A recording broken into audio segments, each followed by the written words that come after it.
नमस्कार मित्रांनो, ज्ञानोदय अकॅडमीमध्ये आपण सर्वांचं स्वागत आहे.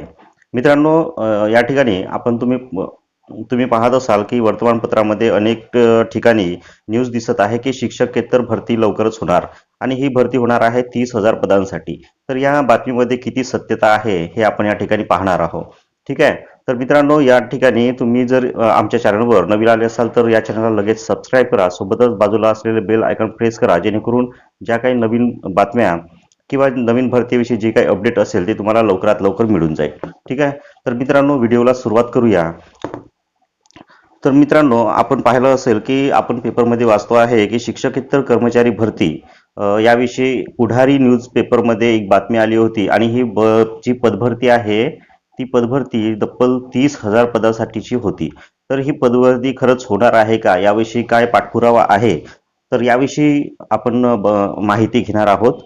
तर याविषयीची सत्यता अशी आहे मित्रांनो की याबद्दल माननीय शिक्षण मंत्री दादाजी भुसे साहेब यांनी दिनांक 5 फेब्रुवारी 2026 रोजी विधान परिषदेमध्ये बोलताना सांगितलं होतं की शिक्षकेतर कर्मचाऱ्यांची भरती आणि नियुक्ती ही शासन निर्णयानुसारच होणार आहे. ठीक आहे. तर हा शासन निर्णय कोणता, तर मित्रांनो तुम्हाला माहित असेल की 4 एप्रिल 2025 रोजी एक जी आर आला होता आणि या जी आर मध्ये सांगितलं होतं की शिक्षकेतर भरती जी आहे ती 2005 ला यापूर्वी झालेली होती आणि 2005 पासून तर तब्बल आता जवळपास 20 वर्ष झालेले आहेत आणि अजूनही झालेली नाही. त्या भरतीवर बंदी आलेली होती, परंतु ही बंदी या जी आर नुसार उठवण्यात आलेली आहे. म्हणजेच ही भरती समोर च्या 3 ते 4 महिन्यामध्ये होऊन जाईल असं या ठिकाणी मंत्री महोदयांनी सांगितलं होतं. तर मित्रांनो, या ठिकाणी प्रश्न असा आहे की जे शिक्षकेतर पदभरती आहे तर शिक्षकेतर पदभरतीमध्ये कोणकोणती पदे येतात याविषयी आपल्याला माहिती पाहिजे. तर मित्रांनो, शिक्षकेतर पदभरतीमध्ये जी पदे आहेत ती आहे सुरुवातीला कनिष्ठ लिपिक, वरिष्ठ लिपिक, मुख्य लिपिक, पूर्णवेळ ग्रंथपाल आणि प्रयोगशाळा सहाय्यक अशा प्रकारची 5 पदे जी आहे ती शिक्षकेतर पदभरतीमध्ये येतात. परंतु मित्रांनो, ही जी भरती होईल किंवा होणार आहे तर या भरतीमध्ये या पूर्ण पदांपैकी किती पदे भरले जातील याविषयी आकडा सुद्धा या ठिकाणी आपल्याला आलेला आहे.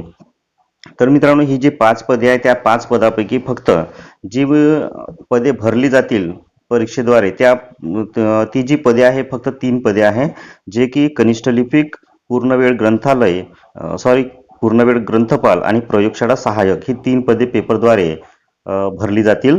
आणि जी 2 पदे आहे वरिष्ठ लिपिक आणि मुख्य लिपिक ही जी पदे आहे ती पदे पदोन्नतीने भरले जातील. म्हणजेच काय, तर कनिष्ठ लिपिक जे पद आहेत या ठिकाणी जे काही कर्मचारी काम करत असतील त्यांना जर 3 वर्ष पूर्ण झालेले असतील अशाच लोकांना, अशाच कर्मचाऱ्यांना त्यांच्या कार्यक्षमतेनुसार त्यांना वरिष्ठ लिपिकपदी त्यांना पदोन्नती दिली जातील आणि वरिष्ठ लिपिक पदावर जे काही काम करत असतील त्यांना मुख्य लिपिक पदावर त्यांची पदोन्नती होणार आहे. तर मित्रांनो, शिक्षकेतर कर्मचारी यामध्ये एकूण 5 पदे आहे आणि या 5 पदापैकी 3 पदांचीच भरती होणार आहे. ठीक आहे. तर मित्रांनो, ही पदभरती होत असताना काही मुद्दे लक्षात घेणे गरजेचे आहे, जसे की ही प्रक्रिया कशी होणार. तर ही प्रक्रिया कशी होईल, तर मित्रांनो, जी काही अगोदरच या ठिकाणी या पदावर कार्यरत जे कर्मचारी आहे तर ते कर्मचाऱ्यांचे अगोदर समायोजन केले जातील आणि समायोजन केल्याच्या नंतर जे काही रिक्त पदे असतील त्या रिक्त पदांचं भरती घेतली जाईल. तर यानंतर शिक्षकेतरची जी भरती आहे ती पुढील 3 ते 4 महिन्यात होईल असं या ठिकाणी समजत आहे. मित्रांनो, या ठिकाणी आता आपल्याला जी रिक्त पदे आहेत त्या पदांचा जो आकडा आहे तो आपण बघणार आहोत, जेणेकरून तुम्हाला या भरतीविषयी जी काही सत्यता आहे ती लक्षात येईल. जर आपण पहिलं पद बघितलं कनिष्ठ लिपिक, तर या पदाची एकूण तब्बल 17,695 पदे रिक्त आहेत. दुसऱ्या क्रमांकाचं पद आहे वरिष्ठ लिपिक आणि वरिष्ठ लिपिक पदासाठी एकूण 4,912 पदे रिक्त आहेत. त्यानंतर तिसरं पद आहे मुख्य लिपिक, जे की पदोन्नतीने भरले जाणार आहे.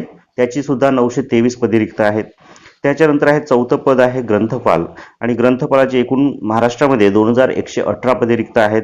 सोबतच 5व्या नंबरचं पद आहे प्रयोगशाळा सहाय्यक आणि या सहाय्यक पदाची जी पदे रिक्त आहे ती आहे 4,685 पदे रिक्त आहेत. त्याच्यानंतर आहे उच्च माध्यमिक शाळेमधील जी पदे आहे प्रयोगशाळा सहाय्यकांची ही 2,040 पदे रिक्त आहे. आणि अशा प्रकारे ही जी रिक्त पदांची संख्या आहे ती 30,000च्या घरात आहे. तर ही अतिशय मोठी पदभरती होणार आहे. तेव्हा शिक्षक आणि शिक्षकेतर कर्मचाऱ्यांची जी जाहिरात आहे ती लवकरच येईल, याविषयी शंका नाही. तर मित्रांनो, ही माहिती नक्कीच तुम्हाला आवडली असेल आणि लवकरच ही पदभरती निघेल अशी आपण आशा करूया. तर मित्रांनो, लगेच अभ्यासाला लागा, जेणेकरून जी काही पदभरती आहे ती आल्यानंतर आपला गोंधळ उडणार नाही. ठीक आहे. तर मित्रांनो, ही माहिती तुम्हाला कशी वाटली ती कमेंटमध्ये नक्कीच कळवा आणि चॅनलला सबस्क्राईब करायला विसरू नका. तर मित्रांनो, अशाच आणखी मुद्द्यासह दुसऱ्या व्हिडिओमध्ये भेटूया. तोपर्यंत नमस्कार.